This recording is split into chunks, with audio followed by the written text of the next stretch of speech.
India TV YouTube channel को subscribe करें और बेल आइकन दबाएं। देवेंद्र, मैं आपको रोकना चाहूंगा। कुछ ये तस्वीरें हमारे सामने आ रही हैं जिससे हमें पता लग पाएगा कि आखिरकार कौन कौन से वो नेता हैं जो दिल्ली के लिए रवाना हो रहे हैं। तो ये नारायण राणे की तस्वीर देख रहे हैं। नारायण राणे अपनी पत्नी के साथ रवाना हो चुके हैं। तो इस वक्त आप नारायण राणे को देख रहे हैं। राणे मला पोचू द्या, तो मला काय माहिती सर, क्या लगता है कि आपको एक कैबिनेट का भी दर्जा देने का है? नहीं, उसके बारे में आप मैं कुछ नहीं कह सकता हूँ। मैं पहुँचने के बाद मुझे जानकारी मिलने के बाद मैं कहूँगा। आज जेपी नड्डा जी बुलाया क्या सर? नहीं। सर, इसका 12 लोगों का सस्पेंड किया था, उसका बारे में थोड़ा सर एक ही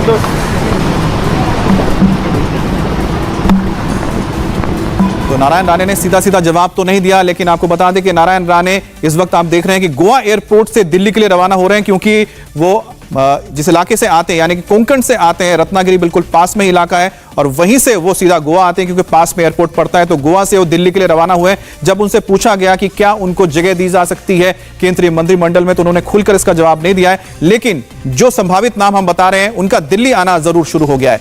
ज्योतिरादित्य सिंधिया को आज देवास और इंदौर दौरे पर जाना था, लेकिन अचानक ही सिंधिया ने अपना दौरा रद्द कर दिया है। वो दोपहर 3:30 बजे उज्जैन से दिल्ली के लिए रवाना हो जाएंगे, और दिल्ली रवाना होने से पहले सिंधिया ने महाकाल की पूजा की। सिंधिया से पहले सर्बानंद सोनोवाल और नारायण राणे, आपने उनको देखा है, वो भी दिल्ली के लिए रवाना हो चुके हैं। और सूत्रों के मुताबिक पार्टी हाईकमान से कॉल जाने के बाद ही ये तमाम नेता दिल्ली की ओर रुख कर रहे हैं। मोदी मंत्रिमंडल में 27 मंत्रियों के पद खाली हैं, और इस विस्तार में बताया जा रहा है कि 20 चेहरों को जगह मिल सकती है। बात करेंगे संवाददाता अनुराग अमिताभ से। अनुराग, ज्योतिरादित्य सिंधिया का अचानक दौरा रद्द करके दिल्ली की ओर आना, क्या उन्होंने साफ कुछ कहा, क्या संकेत दिए कि मंत्री बनने जा रहे हैं?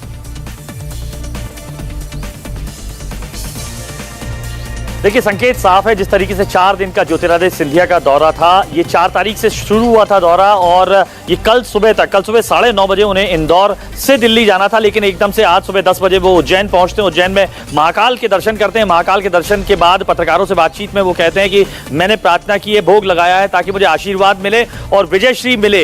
तो एक तरीके से जो संकेत पिछले 15 महीनों से लगातार जब कांग्रेस की सरकार गिराकर उन्हें बीजेपी में आए थे, तब से माना जा रहा था कि अब उन्हें मंत्री पद से नवाजा जाएगा। तो 15 महीने के बाद महाकाल के दर्शन करने के बाद उन्हें विजयश्री और आशीर्वाद मिलता दिखाई दे रहा है, क्योंकि जो उनकी जो यात्रा थी वो कल सुबह शुरू होनी थी। कल सुबह वो इंदौर से निकलते दिल्ली, लेकिन एकदम से पहले वो उन्होंने महाकाल में दर्शन किया। दर्शन करने के बाद वो संघ कार्यालय में गए। उसके बाद वो कुछ जो कोरोना से पीड़ित जो शिकार लोग हैं उनके घर भी मिलने गए। उसके बाद सीधे अब वो निकल जाएंगे। हालांकि उनको 2:20 पे देवास जाना था, लेकिन देवास का दौरा कैंसिल करके वो सीधे तौर पर अब इंदौर पहुंच रहे हैं, और इंदौर पे 3:30 बजे की फ्लाइट लेकर वो सीधे दिल्ली जाएंगे। तो साफ तौर पर 15 महीनों का जो लंबा इंतजार है उनका और उनके समर्थकों का, वो कहीं ना कहीं खत्म होते नजर आ रहा है। मौजूदा परिस्थितियों को देखते हुए माना जा रहा है कि एक बार फिर उन्हें अब जिम्मेदारी दी जा सकती है। कल जिस तरीके से बात चल रही है, सुगबुगाहट चल रही है मंत्रिमंडल विस्तार की, तो माना जाए कि महाकाल में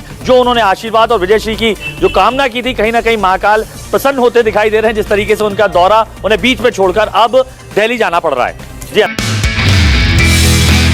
नमस्ते, मैं हूं मीनाक्षी जोशी। वीडियो और खबरों से अपडेट रहने के लिए India TV YouTube channel subscribe करें, बेल आइकन दबाना ना भूलें। जुड़े रहें इंडिया टीवी के साथ।